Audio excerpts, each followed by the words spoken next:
Welcome in the State of Michigan podcast. I want to welcome everybody in, whether you are over at our podcast or you are at the YouTube channel. Welcome in. Make sure that you guys leave a 5-star rating on this podcast or leave a like on this, subscribe. That being said, today we are getting into the Detroit Tigers. Kick it all off. We're going to be covering the Tigers, the Michigan State Spartans, landing Kurtang, and I'm sorry if I butchered that. Then we're going to get into Michigan basketball. Detroit Lions, some of their signings, the rumors around that team. So I'm excited to get into this. I'm gonna let Jaron kick us off with Detroit Tigers baseball. He's been big into this opening of the season, so I want to get some of his beginning thoughts of what's going on. Yep. So the joys of opening day, you get to watch your team get shut out through most of the game, and then, well, actually, it was the whole game. Gosh, it was a For the brutal whole start series, for the entire series. I think if you watched, it looked a lot like it did last year, and I think it was at, unwatchable. very unwatchable. Like I was sitting on my couch, like, ugh, like why am I watching this game? I think the game Saturday, which we lost like 12-2, we turned off, and then obviously the game Sunday was kind of a very similar snooze fest. But The whole series was a snooze fest. Thus, which yeah. which sucked because for those who don't know, I go to college in Florida. So I could actually watch the Tampa Bay Rays series on my TV because I get Mhm. Tampa Rays games, but I don't get Detroit Tigers games. So I didn't watch the Astros game. I didn't care to go out of my way to find a way to watch it. So I didn't watch that game. That's why I got Jaron by my side He didn't to, watch that game, to but break it I all did. down for you guys. But I got to watch the terrible series versus Tampa Bay Rays. Let me tell you, that offense that I witnessed was absolute dog shit. And you guys might have some new vision in your head after you watch them play the Houston Astros. But let me tell you, I still have the fresh vision of the Rays series, and it was god awful. The only guy who had somewhat of a life in that lineup was Kerry Carpenter. Now I know he did go just like 0 for 4 yesterday. It's normal for players to have no hit games in baseball. It happens, whatever. Um, but yeah, outside of Carey, Austin Meadows that one game, Yep. nobody was hitting the baseball. Hmm. So it was good to see that they got some offense going versus the Astros. We'll see if they can continue that tonight. Um, I'm not gonna.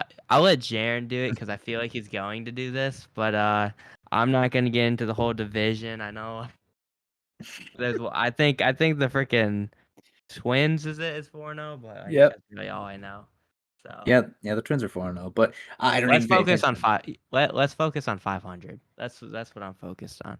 Yeah, that and to comment on the at bats, they were better in that Houston game. I know you didn't get the chance to watch it, but overall, I'd say it's night and day. A lot of the at bats versus the Rays were rushed, and again, it reminded me a lot of last season where there was really no plan of approach, chasing pitches out of the zone, taking fastballs right down the middle, and I know that nobody really liked what they saw from both the team, commentators, and the fans. They seemed to really adjust yesterday. They started, I don't know, having better at bats, started taking more pitches. I think that caught the Astros off guard a little bit because we weren't swinging an absolute junk. We were finding our pitches to hit, and when we got those opportunities, we did capitalize. Big comment on Matt Fierling. Absolutely tremendous game last night. Went 4 for 5, game tying or game go ahead home run late in the game in the 11th inning to put us on top. He also had a bases loaded diving grab in right field. That was kind of at that point a game saving catch. So he had a very good game. The bats and the approaches looked a lot better. Now we'll see if that can continue because there were times last year too where you're watching the team and they had good games and then they followed up with getting shut out or something. So definitely want to continue to see good approaches to each at bat, and I think if they're doing that, uh, they should have a solid game. Regardless, obviously they're facing their ace tonight. Don't expect anything crazy, but it was good to see. Let's say that. And to go off that, you're talking about Vierling's good game. Mhm.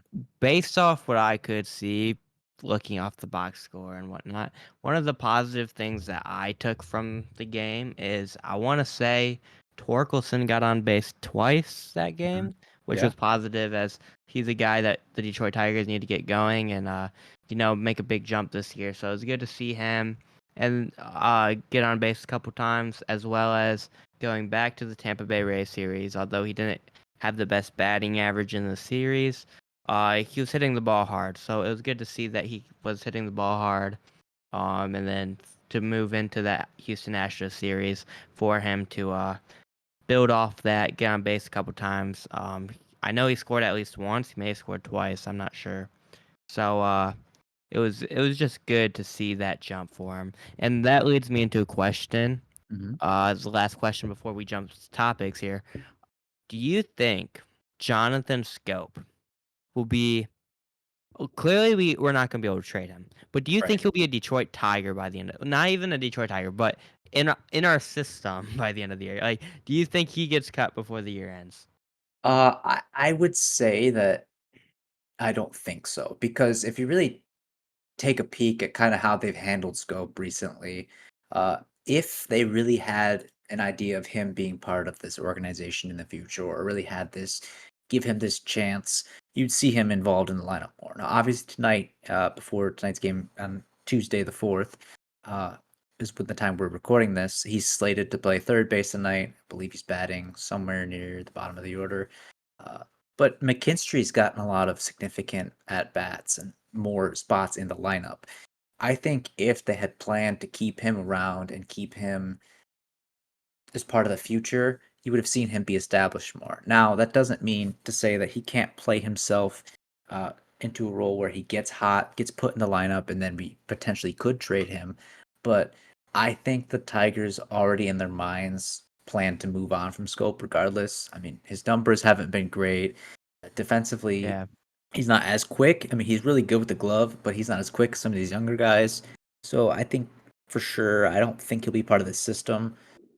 So I think they're kind of moving on from him, and Yeah. It's a contractual thing, I think, with him is the fact that, like, okay, you have him under contract, so you might as well keep him for as a veteran presence for these young guys. But you have well decided that you're moving on from him at this point. yeah, It's just whenever that contract ends and you can fill him with another veteran presence or young player, whatever they decide to do.